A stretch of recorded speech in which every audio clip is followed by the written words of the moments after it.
Buenos días a todos. Profesor, buenos días. Buenos días.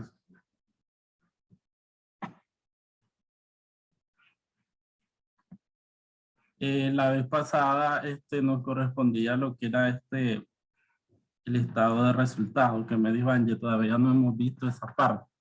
Yo le decía que en el estado de resultados no cambia mucho lo que es las NIF. Sí van a cambiar para empresas, por ejemplo, que tienen subsidiarias, que tienen participaciones en otras compañías, controladas, no controladas. Entonces, para ese tipo de empresas, entonces sí cambia. ¿Por qué? Porque vamos a ver que en la NIA existe un estado de resultado, que es el estado de resultado normal, como el que hicieron, porque les decía que en ese caso los ejercicios son de dos empresas que actualmente existen en nuestro país. Ellas operan y utilizan como política contable las NIF. Entonces, en esa tarea ustedes se pudieron ver o dar cuenta de que los estados financieros van a cambiar de acuerdo al giro de negocio de la compañía. Por eso digamos que no eran las mismas cuentas para GBM, que GBM es el que vende las computadoras, las laptops Lenovo. Ellos tienen la exclusividad con la marca Lenovo, es una empresa costarricense que opera en Nicaragua y que vende por licitaciones. Es una empresa grande en ese aspecto porque, por ejemplo, GBM no tiene kioscos vendiendo computadoras o tiendas de conveniencia vendiendo computadoras. Más bien él le vende a ese tipo de distribuidores. Y lo que más ellos operan son por medio de, como les decía, de licitación. Ellos participan en licitación del Banco Central, de todas las del gobierno y de empresas privadas también. Y por eso veíamos determinados tipos de cuentas para GBM. Y la otra empresa, la que ya ustedes hicieron creo en casa, fue Global Exchange, que Global Exchange es una empresa que tiene presencia como yo creo que son 15 países de Europa y Latinoamérica, y ellos operan por medio de la venta de divisas. Si ustedes han ido al aeropuerto de Managua, entonces ustedes se han fijado que hay unos kiosquitos donde a vos te cambian moneda. Ellos funcionan obviamente para el extranjero que trae algún tipo de moneda diferente a la nuestra y quiere comprar córdobas para moverse aquí. Si vemos, en Nicaragua no es tanto importante la moneda, digamos, en el rol del funcionamiento, porque vemos que nuestra economía casi que está dolarizada. En todos los lugares te agarran dólares, pero obviamente ellos funcionan y es un negocio, y si vemos, es un negocio rentable, porque si no, no existiera. Ellos, los dueños son españoles, operan de esa forma. Obviamente ustedes saben que en esas transacciones es como los bancos cuando te cambian córdobas, ellos tienen sus tasas y obviamente tienen un rendimiento o una ganancia. Entonces, de esa forma opera Global Exchange y por eso ustedes veían determinadas cuentas particulares. Si vemos esa estructura, vemos que obviamente en GBM, que es la que vende los repuestos, las computadoras, entonces veíamos que era un costo porque obviamente ya los compra estos productos. Pero si veíamos en Global Exchange, entonces veíamos que no había un costo de venta. Obviamente lo que venden es un servicio y no está costeado. Los servicios, yo les decía, les he explicado que son pocas las empresas que costean servicios. Y entonces vemos sus gastos como el mayor costo no sería un costo, sino el gasto que tienen ahí, que vemos que es lo más alto que tiene Global Exchange. Entonces ahí veíamos y vemos que esos estados de resultado no eran diferentes a lo que ya conocemos. Pero las NIF nos dicen eso que les estoy diciendo, que pueden existir dos estados de resultado. un estado de resultado normal y un estado de resultado integral. Entonces, cuando es un único estado, que sería el enfoque de un único estado, incluirá, dice el estado de resultado, todas las partidas de ingresos y gastos reconocidas en un periodo. Por ejemplo, efectos de correcciones de errores y cambios en las políticas contables se presentan como ajustes. Se reconocen 3 tipos de otro resultado integral como parte del resultado integral total. Cuando se produce alguna ganancia y pérdida que surge de la conversión de los estados financieros de un negocio en el extranjero. Y ahí puede haber algún resultado de pérdidas o ganancias cuando se convierte en los estados financieros. Algunas ganancias y pérdidas actuariales, algunos cambios en los valores razonables de los instrumentos de cobertura.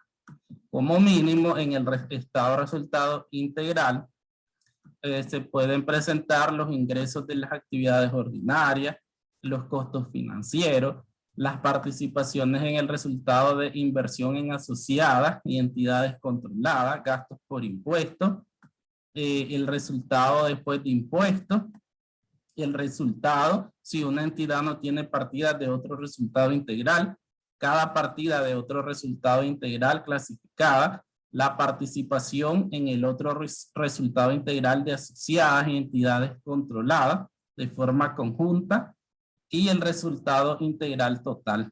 Entonces ahí vemos que para empresas que tienen participaciones o inversión en asociadas o otras empresas subsidiarias, entonces esa información de esos resultados se tienen que unir con la empresa que es la que tiene la participación en los resultados. Entonces esa información se debe añadir al estado de resultados, cosa que no pasaba en los ejercicios que hicimos. Aquí nos muestra, después está el enfoque de 2 estados, que es cuando vas a hacer el estado de resultado y el estado de resultado integral. Aquí vemos un ejemplo. En el estado de resultado lo vemos, ¿qué es lo que vemos ahí? Los ingresos de las actividades ordinarias, que serían las ventas, como nosotros las conocemos, el costo de venta, los costos de distribución o gastos de venta, gastos de administración, costos financieros o gastos financieros, participación en ganancias de asociadas. Después vemos la ganancia antes de impuestos, el gasto por impuesto a la ganancia, ganancias del año procedente de operaciones continuadas y pérdida del año de operaciones discontinuadas para llegar a la ganancia del periodo. Y después podemos ver el estado consolidado de resultado integral. Entonces, el primero lo podemos ver como el estado de resultado normal. Pero cuando la empresa, como decía, tiene eso otro que nos dice la NIF, como las diferencias por conversión en negocios extranjeros, ganancias por participar en otras empresas.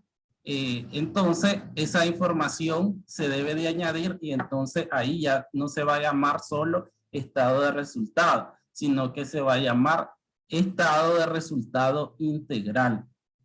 Entonces, el estado de resultado integral va a comenzar con la ganancia con la que finalizó el estado de resultado normal. Entonces, el estado de resultado llega con lo que nosotros conocemos como utilidad neta. Esa utilidad neta o ganancia del periodo, como se le llama acá, es con lo que se va a empezar el estado de resultado integral. Entonces la empresa, nos dice la NIF, puede presentar cuando tenga obviamente toda esta información, un estado de resultado o un estado de resultado integral. Puede presentar uno o puede presentar los dos. Obviamente, sí, como repito, que la empresa tenga esa información, porque si no la tiene, entonces solo se queda como un estado de resultado normal, como le llamamos nosotros, o como lo conocemos. Entonces, ese estado de resultado integral comienza con la ganancia o la utilidad neta, utilidad del periodo, como le llamemos, la que tenemos en el estado de resultado normal, entre comillas, y después, ¿qué va a llevar? Lo que dice la NIF. Diferencias de cambio al proceder a la conversión por negocios en el extranjero, netos de impuestos, ganancias actuariales sobre obligaciones de pensión por beneficios definidos, netos de impuestos, participación de otros resultados integral de asociadas, otro resultado integral del año neto de impuestos, allí resultado integral total del año, el resultado integral total del año es atribuible a propietario de la controladora y participaciones no controladoras. Entonces aquí viene todo lo que decía de participaciones cuando la empresa tiene participaciones en otras compañías y obviamente vemos también ganancias ahí. Ganancias, porque si vos tenés participación en otra empresa vas a tener ganancias. Y también aquí vemos esa parte de las diferencias de cambio sobre la conversión de los negocios en el extranjero. Y obviamente si tenés una participación en una empresa en Estados Unidos, entonces ahí va a haber cierta ganancia por tipo de cambio y toda esa información sobre tu participación en esas utilidades de esa empresa de la que vos sos parte, entonces toda esa información tiene que unirse aquí al estado de resultado para tener, como su nombre lo dice, un estado de resultado integral que no solo incluya las operaciones de la compañía en sí, sino también esas participaciones en otras compañías. O sea, porque una empresa ya sabemos que puede tener acciones en otra compañía, comprar acciones de otra compañía y entonces al comprar vos acciones de otra compañía ya participas de las utilidades o las ganancias y también como las pérdidas, porque puede ser que te hayas hecho una mala inversión, digamos, y esa empresa en la que vos participas pueda tener una pérdida. El desglose de gastos, una entidad presentará un desglose de gastos utilizando clasificación basada en la naturaleza o en función de los gastos. O sea, cómo vas a presentar los gastos dentro del estado de resultados. La primera es el desglose por naturaleza de gastos. Los gastos aquí los podés agrupar de acuerdo con su naturaleza. Por ejemplo, depreciación, compras de materiales, costos de transporte, beneficios a los empleados, costos de publicidad, y no se redistribuirán entre las diferentes funciones. La segunda forma es presentarla por un desglose por función de los gastos. Entonces, de acuerdo aquí a la función, es distribuirlos a como nosotros conocemos. Costo de venta, gasto de venta, gasto de administración, gastos de distribución, gastos financieros. Como mínimo, una entidad revelará según este método su costo de venta de forma separada de otros gastos.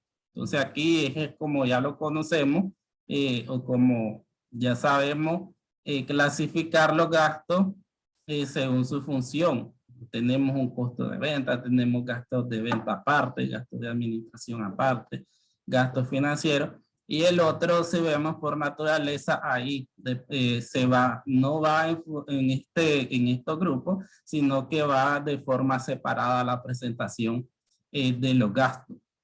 Ahí podríamos ver también en los ejemplos cómo GBM y Global Exchange presentan sus gastos. Uno lo presentaba más de forma en función de gastos y otro lo hacía más por naturaleza de los gastos. Pero las dos formas son correctas de hacerlo. Después tenemos el estado de cambio en el patrimonio. Ya sabemos en esta parte también que se va a realizar el estado de cambio en el patrimonio. Nos decía la NIF al inicio que este estado se puede omitir en el caso de que no hayan habido cambios en el patrimonio hay empresas que no están o no tienen, vamos a lo mismo, no tienen participación en otra compañía, no se está reformando el capital social. Más bien lo que decíamos es que va a tener los cambios en el patrimonio de esas cuentas que de resultado, como lo es la utilidad, ya sea utilidad neta, la utilidad acumulada, pérdida acumulada. Esos van a ser los cambios, pero en sí cuentas de capital tal vez no va a tener porque, digamos, no hubo aportación de socios, no se reformó capital social, no hubo compra de acciones, ventas de acciones, nuevos accionistas. Entonces en eso, en esa parte, no hubo cambios trascendentales como para elaborar un estado de cambios en el patrimonio. Y si no, se puede hacer normal, solo con los cambios en las cuentas de resultados. Porque aquí nos dice los cambios en el patrimonio de una entidad para un periodo se realizan en un estado de cambio en el patrimonio o si cumplen las condiciones especificadas y una entidad así lo decide. Un estado de resultados y ganancias acumuladas. ¿Qué se presenta en el cambio en el patrimonio, en el estado? El resultado integral total del periodo mostrando de forma separada los importes totales atribuibles a los propietarios de la controladora, participaciones no controladoras. Para cada componente de patrimonio, los efectos de aplicación retroactiva o represión retroactiva. Para cada componente del patrimonio, una conciliación entre los importes en libro al comienzo y al final, revelando por separado los cambios de resultado del periodo, cada partida de otro resultado integral, los importes de inversiones por los propietarios y de los dividendos y otras distribuciones hechas a esto, mostrando por separado las emisiones de acciones, las transacciones de acciones, los dividendos, otras distribuciones a los propietarios, los cambios en las participaciones en las propiedades en subsidiarias que no den lugar a una pérdida de control. Entonces lo que decimos es que el estado de cambio en el patrimonio, como su nombre lo indica, lo que se van a presentar son todos los cambios que se realizan en las cuentas que conforman el patrimonio. Y si nos vamos a contabilidad 1, sabemos que existe el capital ganado y el capital pagado.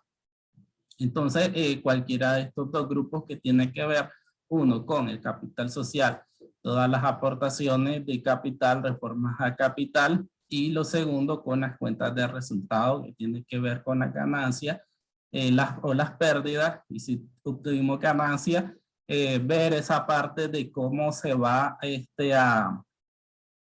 a tomar decisiones, porque una vez que la empresa tiene una utilidad, entonces viene la parte la parte formal es que las compañías hacen una asamblea general de accionistas y en esa, o sea, se reúnen los socios y los socios mediante esa junta deciden qué van a hacer con esa utilidad.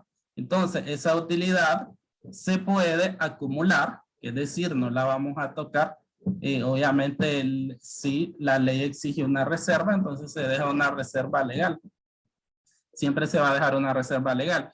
Pero entonces ahí se decide que si esa utilidad se va a acumular o se va a pagar dividendos. Los accionistas van a obtener una parte de esa utilidad.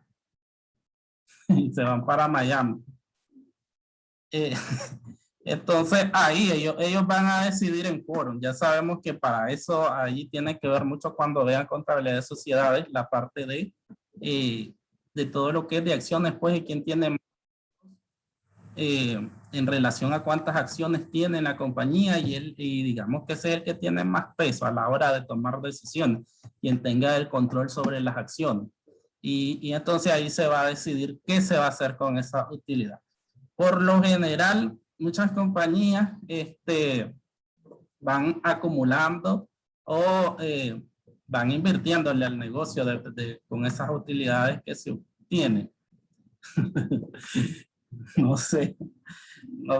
Entonces, pero nosotros, por ejemplo, en la firma de abogados, nosotros nos encargábamos de realizar esas asambleas, las que les estoy diciendo.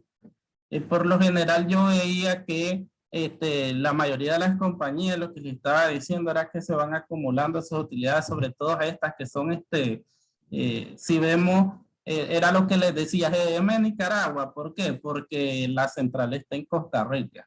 Entonces aquí abren una sucursal y le ponen Nicaragua como para que ahí queda detallado. Y la otra Global Exchange, si se fijaban también, Global Exchange Nicaragua, y les decía que la casa matriz está en España. Entonces, por lo general, esas utilidades se pasan a la casa matriz porque aquí ni siquiera están los socios. Entonces, ahí se van redistribuyendo. Pero en empresas NICAS, por ejemplo, ahí sí ya hay una proporción de las utilidades que se reparten entre los socios. Obviamente, pues cuando pones empresa es porque vas a tener una utilidad. Y ya sabemos que por lo general los primeros 3 años va a pérdida, pero se supone que en el 4º año ya comenzas a tener un poquito de utilidades. Y entonces ahí es donde los primeros años puedes irla acumulando y ya después las puedes ir repartiendo. En el caso de las pérdidas las puedes acumular. La ley 822, hay un artículo ahí que ahorita no me acuerdo, que te permite acumularte 3 años de pérdidas. Esto quiere decir que, por ejemplo, si en el año 4 a vos ya te paga, la DGI te permite 3 años estar libre de impuestos de las utilidades del 30%. ¿Por qué te da ese periodo, digamos, como para que no ahogarte? Podríamos llamarle a todo el inversionista o a esa persona que quiere montar una compañía, una empresa. Entonces, un beneficio que da el Estado es que durante los primeros 3 años no vas a pagar impuestos. Pongámosle que en el 4º año tuviste una utilidad y te tocó pagar. En el 5º año tenés una pérdida y ahí tenés, pongámosle que entraste en una racha de pérdida durante el 5º, 6º año. Entonces el 7º una utilidad. En ese 7º, entonces te permite que esos 2 años anteriores que tuviste pérdida te la restes de tu utilidad. Eso lo hicimos, me acuerdo, con Global Exchange. Con Global Exchange nosotros hicimos una vez eso de restarte pérdidas acumuladas. Obviamente nosotros pedimos la autorización a la DGI y como la ley lo permite, entonces si está en la ley, la DGI siempre te lo va a aceptar, siempre te va a dar. Yo les decía que todo lo que vos necesites, que obviamente consultes a la ley, por eso la ley la debes de tener siempre a mano. Ahorita un alumno que regresó a la universidad, él en el 2018 se había ido. Digamos que en el 2018 él cerró la carrera. Después se puso a buscar un trabajito, estuvo ahí como asistente y ahorita volvió a la universidad. Como ya han pasado varios años, entonces a él le aplicaron el reglamento. Ahora están aplicando el reglamento para que tengan cuidado en ese aspecto, porque antes no lo aplicaban, la verdad. Antes los alumnos podían, yo conozco varios casos de alumnos que se fueron mucho tiempo y que regresaron y los dejaron hacer la forma de culminación. Hoy no, hoy sí, hoy solo 2 años te están dejando como opción para que vos culmines. Si se pasan esos 2 años, entonces a vos te aplican reglamento y entonces tenés que volver a llevar el último cuatrimestre para poder optar, ya sea a monografía, a examen o a curso. Entonces él ahorita está otra vez recibiendo clases. Aunque él ya terminó su pensum, como él estuvo muchos años sin hacer la forma de culminación, entonces ahora él volvió a ser alumno. Entonces él me estaba explicando que en estos pocos años él ha trabajado un poquito, o sea, se ha enrumbado un poco en el mundo de la contabilidad y me decía, profe, yo siento que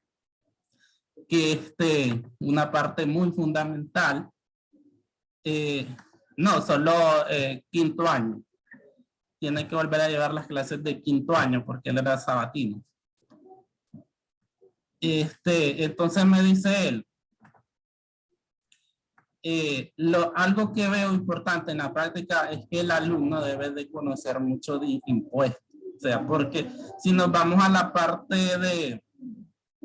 del quehacer, cuando vas a trabajar como asistente o auxiliar, entonces por lo general a vos te va a tocar ayudar o apoyar en todo lo que tiene que ver. Te puede tocar el área de planillas con lo que tiene que ver con la ley de seguridad social y todos los reportes de links, llevar el control de todos los trabajadores, o te puede tocar la parte de lo que tiene que ver con las retenciones, con el IVA.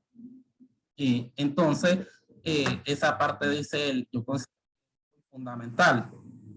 Entonces, yo también considero, pero siento que la ley ahí está. Entonces, en el caso de que, digamos que en la universidad no hubo mucho énfasis en lo que es la aplicación de la ley de concertación tributaria, entonces vos también tenés ahí, la tenés descargada. Como yo les decía, cualquier cosa, yo muchas cosas, porque como trabajé en una empresa legal, entonces cualquier cosa que nosotros necesitábamos, entonces yo algo que no sabía, pongámosle, yo tenía ahí un equipo de abogados a los que les podía consultar, pero obviamente los abogados tampoco no se saben todo. Entonces cualquier cosa que yo no sabía, yo preguntaba a la DGI, me iba, y para cosas importantes yo metía carta a la parte legal y a mí me la contestaban rápido. En lo más 3 días me daban una carta y por escrito la respuesta, que eso es mejor todavía porque a vos te queda un soporte de lo que te dice la DGI. Y si un día a vos la DGI te llega a auditar, entonces vos le presentás, aquí me dijeron que hiciera tal cosa. Esa parte es muy importante. Entonces con Global Exchange hicimos muchas cosas, muchos detalles que yo no sabía sobre el tipo de operación. Ese tipo de operación de cambio de divisa, yo nunca había trabajado en esa parte. Que les cuento que ellos son los que, o sea, su giro de negocio es cambiar monedas a los extranjeros que se bajan de los aviones ahí en el aeropuerto. Por eso tienen como que son 4 o 5 kiosquitos ahí. Entonces, para muchos aspectos de esta cosa de impuestos, conocí y aprendí por medio de ellos. Porque en la parte de esto del sistema contable computarizado, yo se los autoricé. Y yo hice todas las gestiones en la DGI para que le autorizaran el sistema. Para ciertos detalles de algunas depreciaciones de activos fijos, igual consulté en el caso de que algunos equipos que ellos manejan, como ese tipo de escáneres especiales para comprobar las monedas falsas y todo eso. Entonces esa parte también ahí con la DGI lo hice. Y la parte de que ellos ya no llevaban libros manuales, sino libros computarizados, toda esa parte se las hice también. Obviamente con la DGI. Entonces la parte de la ley no es ningún problema, porque ahí tenés la ley, cosas que no sabes las puedes consultar. Siempre en un trabajo puedes consultar a amistades o a la misma DGI directamente, ahí ya tenés la respuesta concreta. Entonces la parte de las utilidades tiene que quedar por medio de una junta general de accionistas donde los socios deciden qué van a hacer con esas utilidades. Si nos vamos a estado de cambio en el patrimonio, el concepto es un informe en el cual se detallan los cambios ocurridos en las partidas patrimoniales. Y la finalidad es mostrar las variaciones que sufren los diferentes elementos que componen el patrimonio. La importancia es conocer el comportamiento del patrimonio en un año, que se va a mostrar aquí, las distribuciones de las utilidades o excedentes en cuanto a dividendos, participaciones o excedentes decretados durante el periodo, movimientos de las utilidades no apropiadas, la reserva, movimientos de primas en colocación de aportes y valorizaciones, movimientos de revalorizaciones del patrimonio, y les voy a mostrar el estado de cambio en el patrimonio. Presenta al usuario información acerca de cada componente del patrimonio, lo que incluye una conciliación entre el importe en libro al comienzo y al final de cada periodo y los efectos de la aplicación retroactiva de políticas contables, efectos de represión retroactiva de errores de periodos anteriores. Por aquí creo que tengo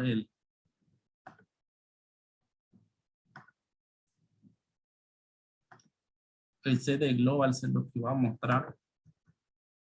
Que si vemos este tipo de compañías no tienen mayores cambios en lo que es la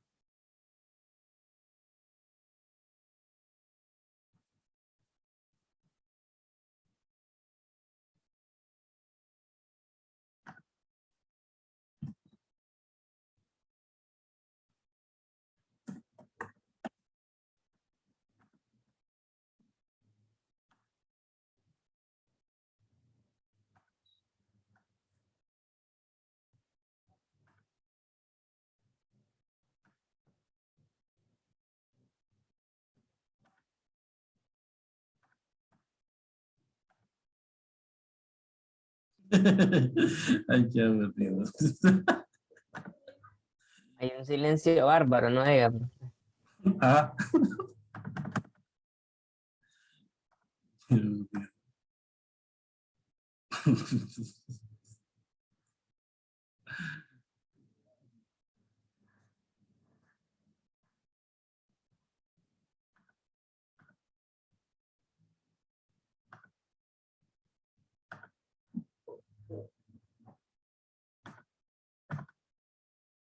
Entonces, si vemos, por ejemplo, en este DGBM, vemos que no tiene nada de cambios en el patrimonio.